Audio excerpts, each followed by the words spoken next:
Maman, je n'ai aucune doute que toutes les femmes connectées ce matin connaissent cette parabole de la veuve tenace et le juge injuste, dans lequel Jésus enseigne à ses disciples de toujours prier et de ne pas se décourager, soulignant l'importance de la persévérance et d'une foi inébranlable dans la prière, même face aux situations apparemment impossibles.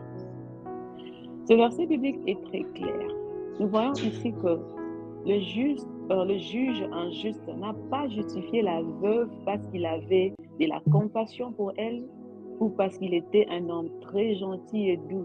Non. La Bible dit qu'il n'avait de considération pour personne. Donc, la seule raison pour laquelle il lui a rendu justice est sa ténacité qui lui était devenue désagréable. Il ne voulait plus entendre sa voix. Il voulait passer aux choses plus importantes que le problème de celle-ci. Et j'aimerais ici clarifier que le juge injuste dans la parabole ne représente pas Dieu. Au travers de cette parabole, Jésus voulait aider ses disciples.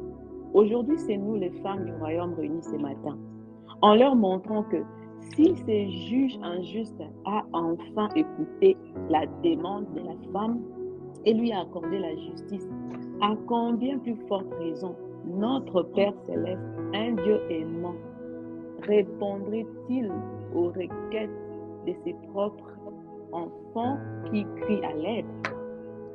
Vous savez, parfois, il y a des situations qui se présentent dans nos vies et celles qui perdurent, peu importe l'intensité de nos prières. Et à la fin, nous ne savons quoi faire.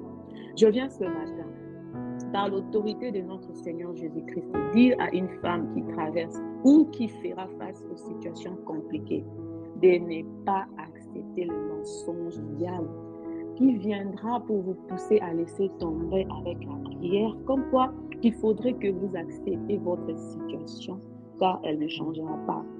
Écoutez, nous devons aussi être beaucoup disciplinés et nous fixer des objectifs dans notre vie autant que dans notre vie de prière. Les gens abandonnent si vite la prière pour tel ou tel autre sujet parce qu'ils ne voient pas les changements ou des résultats à leur demande. Oublions que notre timing n'est pas celui de Dieu. La Bible dit que notre Dieu, c'est le roi des siècles, immortel et visible. Là-bas au ciel, il n'y a pas d'horloge. C'est nous ici-bas qui chaque jour nous courons après les temps. Mais notre Père céleste ne connaît pas de retard parce qu'il ne